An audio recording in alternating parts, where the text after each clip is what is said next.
গঙ্গোত্রী থেকে যখন একটি জলের ফোঁটা বেরোয় তখন সেটা শুধু এক বিন্দু জল। তারপরে যখন সে তার যাত্রা শুরু করে অন্য জলের ফোঁটার সাথে মিশে তখন সে স্রোতে পরিণত হয়, গঙ্গাতে পরিণত হয়। যদি আপনি জীবনে এগোতে চান তাহলে একলা এগোতে শিখুন। নির্ভীক হয়ে সাহসের সাথে ধনাত্মক চিন্তা নিয়ে জীবনে এগিয়ে চলুন, একা এগিয়ে চলুন। আর দেখবেন সেই মান, সেই সম্মান আপনার জন্যই অপেক্ষা করে আছে। আমরা সবাই জীবনে সফল হতে চাই, তাই না? প্রত্যেকের জীবনে ব্যক্তিগত একটা লক্ষ্য আছে আর প্রত্যেকের জীবনে তাদের লক্ষ্যে পৌঁছানোর আলাদা আলাদা যাত্রা আছে। এবার এই যাত্রায় অগ্রসর হওয়ার জন্য পথের দরকার। পথ, এই পথ এটা অত্যন্ত গুরুত্বপূর্ণ, আর মানুষ এটাই বুঝে উঠতে পারেন না। অধিকাংশ মানুষ তাদের গোটা জীবন কাটিয়ে দেন এই পথ খুঁজতে গিয়ে, আর অধিকাংশ মানুষ জীবন কাটিয়ে দেন তাদের এই পথ বদলাতে গিয়ে। কিন্তু এভাবে সাফল্য অর্জন করা যায় না। এবারে আপনারা জিজ্ঞেস করবেন, কি করে সাফল্য লাভ করব? এই সফলতা তিনিই অর্জন করেন যে তার পথ নিজেই তৈরি করেন। দেখুন, যত শক্তি আর যত সময় আপনি পথ খুঁজতে আর বদলাতে গিয়ে নষ্ট করবেন, তার থেকে কম সময় এবং শক্তির দ্বারা আপনি নিজের পথ নিজেই তৈরি করতে পারবেন, নিজের লক্ষ্যে পৌঁছতে পারবেন। সেই জন্য বারবার আপনার পথ বদলাবেন না, খোঁজাখুঁজি করবেন না। নিজের এই যাত্রায় নিজের পথ নিজেই তৈরি করুন, আর যত তাড়াতাড়ি সম্ভব নিজের লক্ষ্যে পৌঁছে যান। রাধা রাধা। সময় বড়ই অদ্ভুত এই সময়, তাই না? দেখতে গেলে এটা একটা অনুভূতি, একটা সংখ্যা, একটা বিষয়। এবারে দেখুন না, সূর্যোদয় সকলের একসাথেই হয়, তাই তো? কারোর আগে কারোর পরে এমন তো হয় না, সবার একসাথেই হয়। আবার সূর্যাস্ত সকলের একসাথেই হয়। এবারে ভাবুন, এই সময় প্রত্যেকের জন্য আলাদা আলাদা। কারোর জন্য এই সময় ভালো, আবার কারোর জন্য এই সময়ই খারাপ। এক্ষুনি এই মুহূর্তে কারোর মুখে সফলতার আলো রয়েছে, আবার কারোর মুখে অসফলতার নিরাশা। এটা কেন? কেন এই সময় কারোর জন্য শ্রেষ্ঠ, আবার কেন তা কাউকে নিরাশ করে? এটার উত্তর হলো আপনার চিন্তা, আপনার কর্ম। যেমন আপনার চিন্তাধারা তেমন আপনার কর্ম, আর তেমনই হবে আপনার এই সময়। আপনি জীবনে সুখ তখনই পাবেন যখন আপনি কারোর মুখে আশার আলো এনে দেবেন। আপনি আনন্দ তখনই পাবেন যখন আপনি কাউকে খুশি করবেন। হ্যাঁ, এটা ঠিক যে কাউকে খুশি করা সবসময় আপনার হাতে নেই, কিন্তু আপনার হাতে এটা অবশ্যই আছে যে আপনি কাউকে দুঃখ না দেন, কাউকে নিরাশ না করেন। আর কোনো ব্যক্তিকে দুঃখ না দেওয়ার এই চেষ্টাও আপনার কর্মই বটে। আর এই শুভকর্মের ফল আপনাকে প্রকৃতি অবশ্যই দেবে। তাই মনে রাখবেন, ভালো সময় তারই আসে যে কখনো কারোর খারাপ চায় না। রাধা রাধা। লোকে বলে মানুষ নিজের ভবিষ্যৎ জন্ম থেকেই লিখিয়ে আনে, অর্থাৎ এখানে এই কপালে। ভাগ্যদেবতা আমাদের সমস্ত উত্থান, সমস্ত পতনের হিসেব সবটা লিখে দেন। কিন্তু কপালে কেন, পায়ে নয় কেন? যদি পায়ে লেখা হয় তাহলে আমরা পড়তে পারবো, যদি কপালে লেখা হয় আমরা ছাড়া বাকি সবাই পড়তে পারবে। এবারে আমাদের কপাল এখানে তাই প্রতিফলিত হয় যা আমাদের মস্তিষ্কে আছে, আর মস্তিষ্কে থাকে আমাদের ভাবনা। তাই এই ভাবনার ধনাত্মক হওয়া অত্যন্ত জরুরি। এতে বিকাশের জন্য স্থান রাখুন, এতে সবাইকে একসাথে নিয়ে চলার ভাবনা রাখুন। আর বিশ্বাস করুন, আপনার মস্তিষ্কের এই ভাবনা সাফল্য রূপে আপনার কপালে অবশ্যই লিখিত হবে, কারণ আপনার ভাবনাই সত্য হয়ে আপনার জীবনে আসে। রাধা রাধা। মানুষ জন্ম নেয়, আর জন্ম নিলেই তার জীবনযাত্রা শুরু হয়ে যায়। তারপর সে পরিশ্রম করে, লড়াই করে, আর সে তার ফল অবশ্যই পায়। সে নিজের জীবনযাত্রা নিজেই সাজায়।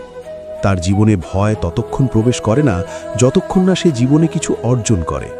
একবার সে কিছু পেয়ে গেলে তারপরে সেটা হারিয়ে যাওয়ার ভয় মনের মধ্যে জন্ম নেয়। তারপর সে ভাগ্য, জ্যোতিষ, ভবিষ্যৎ এই সব দেখতে ব্যস্ত হয়ে পড়ে।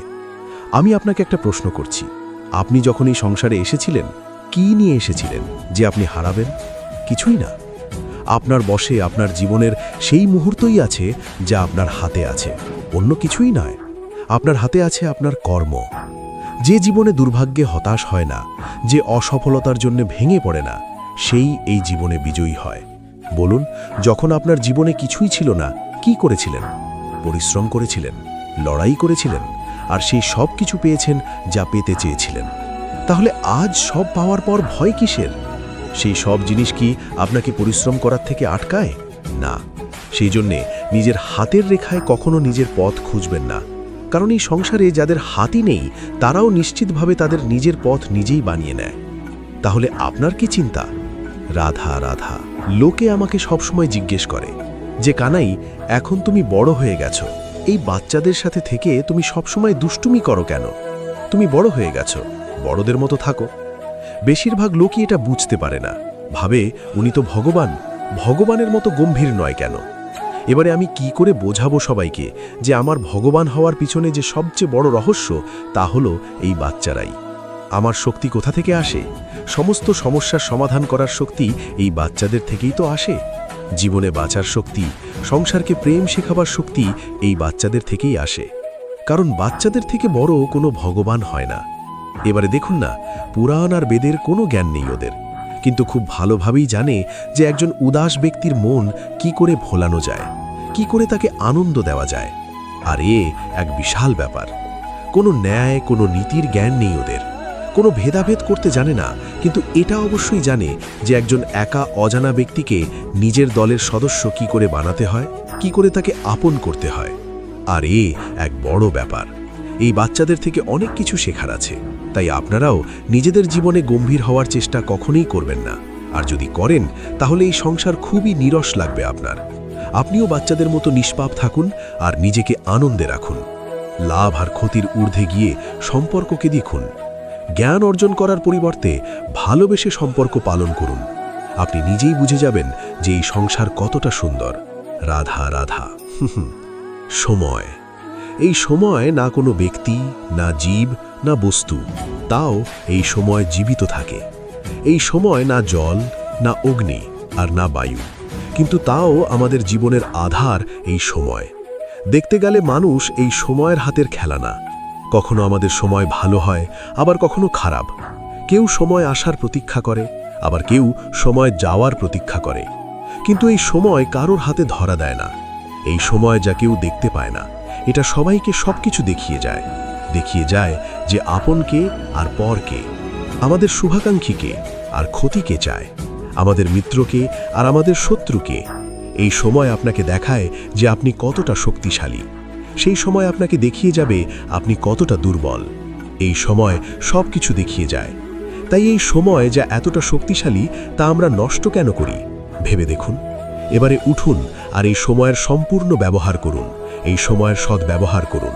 কারণ এই সময়কে ব্যবহার করাটাই আপনার হাতে রয়েছে, আর কিচ্ছু না। আর এই সময় একবার বয়ে গেলে তখন যাই করুন না কেন কখনো ফেরত আসবে না। সময়ের সদ্ব্যবহার করুন আর সবার মধ্যে আনন্দ ছড়ান।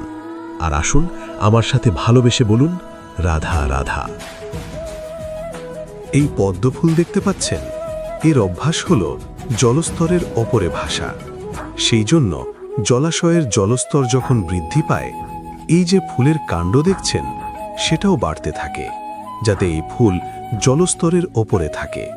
কিন্তু যখন সেই জলাশয়ের জলস্তর নামতে থাকে, সেই কাণ্ড নিজেকে ছোট করতে পারে না, আর এই ফুল নিজের ভারে নিজেই ভেঙে পড়ে। এবার এটা আমাদের সাথেও হয়। সময়ের সাথে আমরা জীবনে যত সাফল্য পাই, আমাদের জীবনের স্তর বাড়তে থাকে। আর যখন আমাদের সংস্থান কমতে থাকে, আমরা সেই জীবন স্তর ছাড়তে পারি না।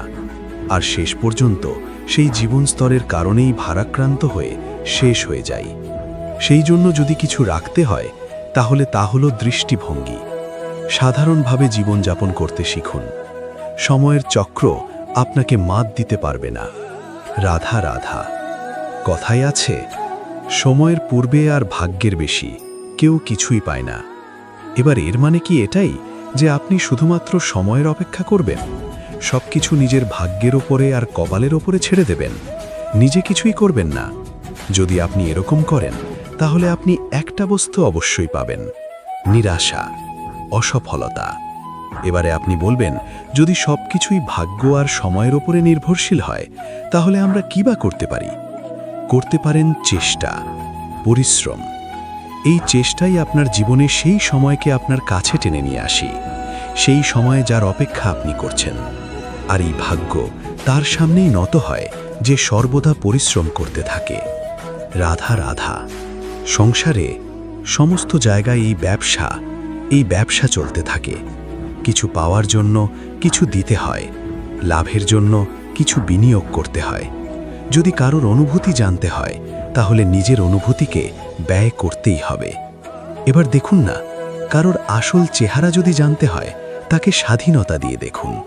যদি কারোর মনের শুদ্ধতা জানতে হয় তাহলে তাকে ঋণ দিন। যদি কারোর গুণ জানতে হয় তাহলে তার সাথে একসঙ্গে বসে ভোজন করুন। যদি কারোর ধৈর্যের পরীক্ষা নিতে হয় তাহলে তাকে তার প্রিয় কাজ করতে বারণ করে দেখুন। যদি কারোর ভালো দিক জানতে হয় তাহলে তার থেকে পরামর্শ নিয়ে দেখুন। এক অনুভূতির বদলে অন্য এক অনুভূতি বিনিময় করতে হয়। কিন্তু এই সংসারে একটাই এমন অনুভূতি আছে যেটা দেখার জন্য, যেটা পাওয়ার জন্য আপনাকেও ঠিক সেই অনুভূতিটাই দিতে হবে, আর সেটা হলো প্রেম। যদি কারোর ভালোবাসা দেখতে হয় তাহলে তাকে নিঃস্বার্থ ভালোবাসা দিন। যদি কারোর থেকে ভালোবাসা পেতে চান তাহলে তাকে নিঃস্বার্থ পরিশুদ্ধ ভালোবাসা দিন। রাধা রাধা। কর্ম। মানুষ সর্বদা কর্ম করতে থাকে, আর এই কর্মের জন্যই সে মান, সম্মান, ধন, প্রতিষ্ঠা লাভ করে। এবার মানুষ সবসময় চেষ্টা করে যাতে সে ভালো কর্ম করে যায়। তাহলে আপনাকে বলি, শুধু ভালো কর্ম করাই আবশ্যক নয়, তার থেকে বেশি জরুরি হলো এই খারাপ কর্মকে বোঝা আর তার থেকে দূরে থাকা। কারণ যখনই আপনি কোনো সঠিক কাজ করেন বা ভালো কাজ করেন, কেউ তা মনে রাখে না। কিন্তু এই সংসারের বিষয়টা হলো এরকম, আপনি একটা খারাপ কর্ম করুন আর সেটা সবার মনে থাকে। এই খারাপ কর্ম কাজলের এক কৌটোর মতো হয়। আপনি যতই চেষ্টা করুন বাঁচিয়ে ব্যবহার করার, কিন্তু এই কালিমা কোথাও না কোথাও অবশ্যই লেগে থাকে। সেই জন্য জীবনে ভালো কর্ম অবশ্যই করুন, কিন্তু তার থেকেও বেশি জরুরি হলো এই খারাপ কর্মের থেকে দূরত্ব বজায় রাখা। আর এটা অবশ্যই করবেন। রাধা রাধা। এই সংসারে প্রত্যেক ব্যক্তি বড় কিছু করতে চায়, এমন কিছু যা এই সংসারে কেউ আগে কখনো করেনি। এমন জায়গায় পৌঁছতে চায় যেখানে এর আগে কেউ কখনো পৌঁছতে পারেনি। আর কেউ এতে সফলতা অর্জন করে, কিন্তু কিছু মানুষ অসফল হয় কেন?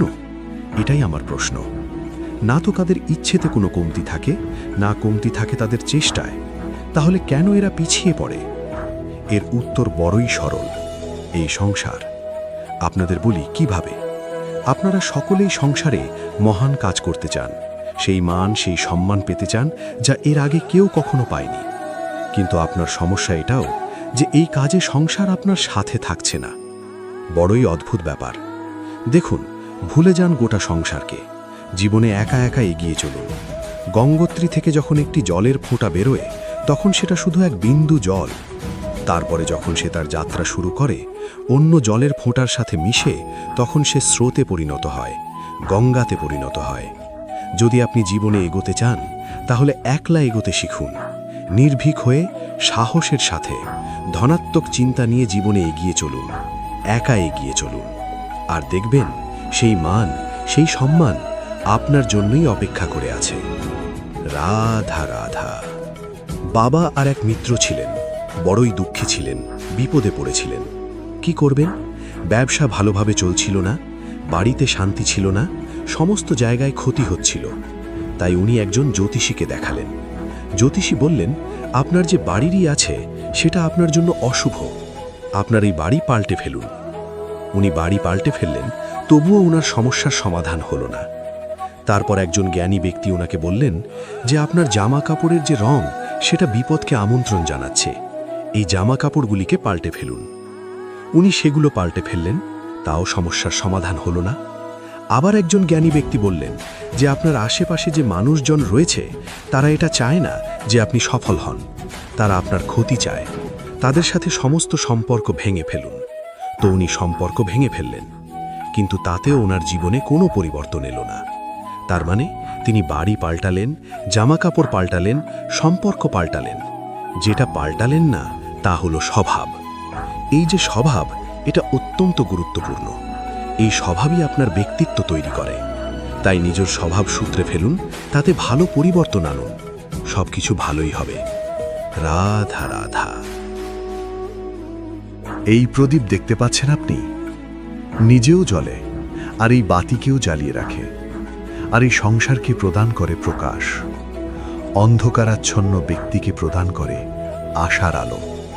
কিন্তু এটা কখনো ভাবে না যে সেই মাটি কেমন হবে যা দিয়ে এটা তৈরি করা হয়েছে, সেই কুমোর কেমন হবে যে একে আকার দিয়েছে। ভাবে না যে একে কিনেছে তার বাড়ি কেমন হবে, তা কতটা সুসজ্জিত কিচ্ছু নয়, শুধু এই সংসারকে প্রকাশ প্রদান করে। আর হয়তো সেই জন্যই প্রদীপকে এত ভালোবাসা হয়।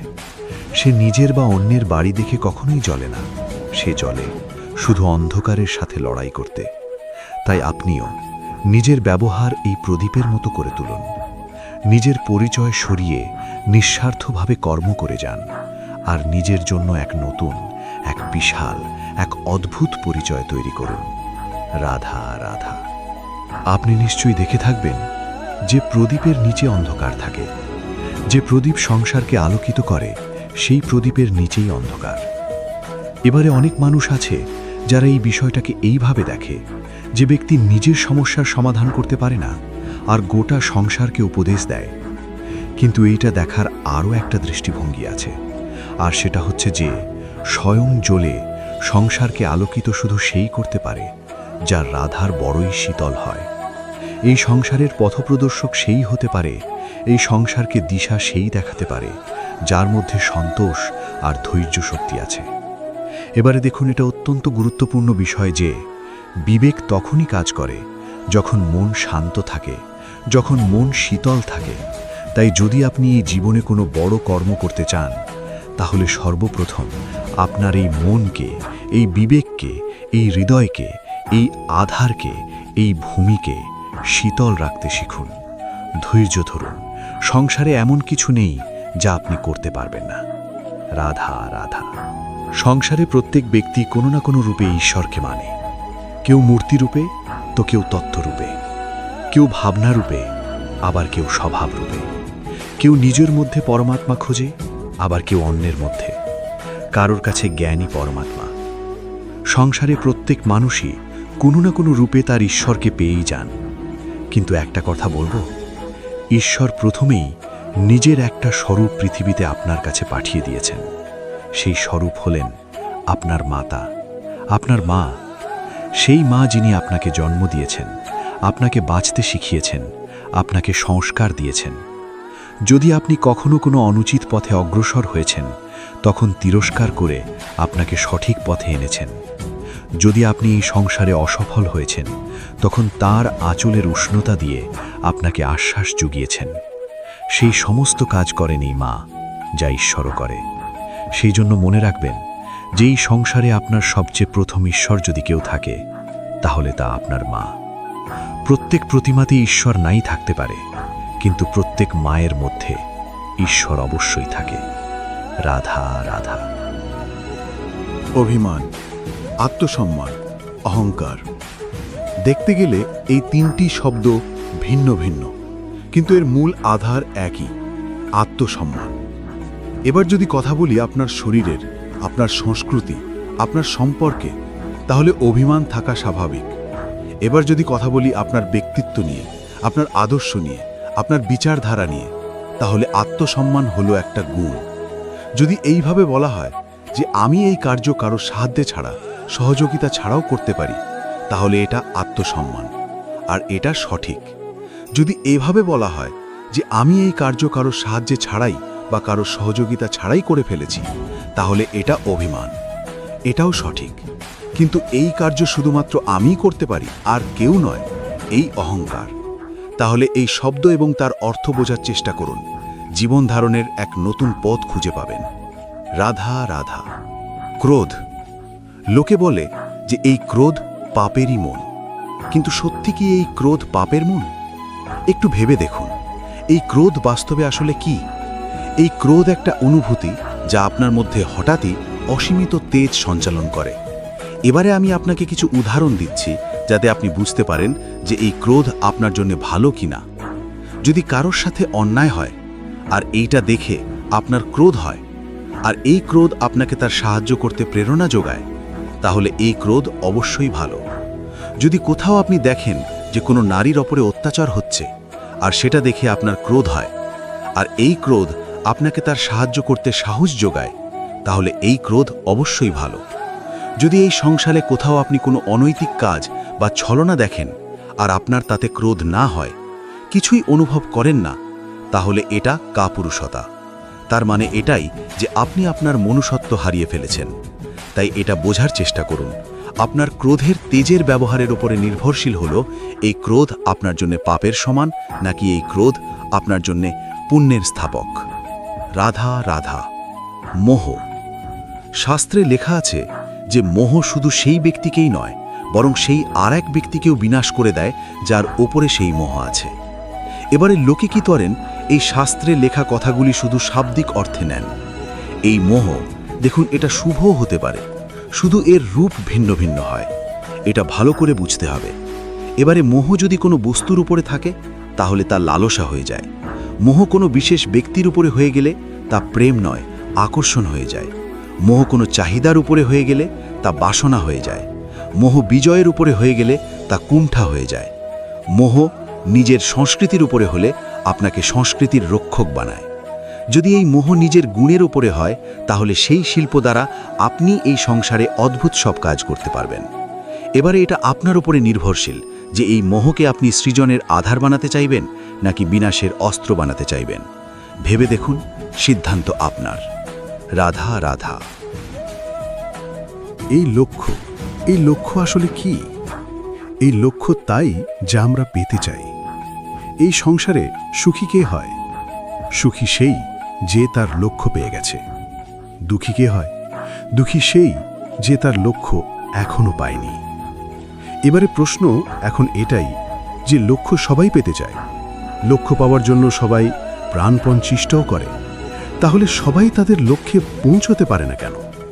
ঠিক আছে, কোথাও না কোথাও কিছু না কিছু কমতি থেকেই যায়, যাই বাধা থাক।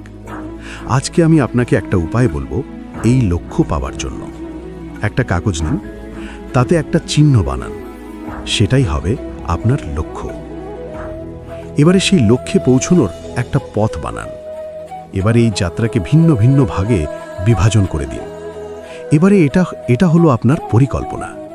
এবারে এই পরিকল্পনা ক্রমানুসারে আপনি পালন করতে থাকুন। এটাই হবে আপনার চেষ্টা। এবার এইভাবে যদি আপনি চেষ্টা করতে থাকেন, যাই আপনার কল্পনা হোক না কেন তা বাস্তব অবশ্যই হবে। তাহলে এই কল্পনাকে বাস্তবে রূপান্তরিত করুন। এইভাবেই নিজের পরিকল্পনা পালন করতে থাকুন। আপনার যাই কল্পনা থাকুক বা যাই লক্ষ্য থাকুক তা বাস্তবে পরিণত হয়ে আপনার হাতে অবশ্যই আসবে। রাধা রাধা। সম্পর্ক। এই সম্পর্ক বন্ধুত্বের হোক বা ভালোবাসার, এর আধার হলো হৃদয়। এবার এই হৃদয়ের কথা বাইরে বের করার জন্য আমাদের দরকার পড়ে শব্দের। এবার আমরা এই ভুল অনেকবার করে ফেলি। এই শব্দ মিষ্টি হোক বা হোক কর্কশ, সেই ভিত্তিতেই আমরা সম্পর্ক পরিমাপ করি। এটাকেই সম্পর্ক ভেবে নিই আমরা, আর এটাই আমাদের সবথেকে বড় ভুল। তাই মনে রাখবেন, এই সম্পর্ক শুধুমাত্র হৃদয় দিয়ে গড়ে তোলা যায়। যেটা শব্দ দিয়ে গড়া যায় সেটা সম্পর্ক নয়। আর তাতে আক্রোশ শুধুমাত্র শব্দের মধ্যে থাকা উচিত, হৃদয় নাই। তাই শব্দ দিয়ে নয়, হৃদয় দিয়ে অন্তর থেকে ভালোবাসুন আর তাকে গড়ে তুলুন। আর আমার সাথে বলুন, রাধা রাধা।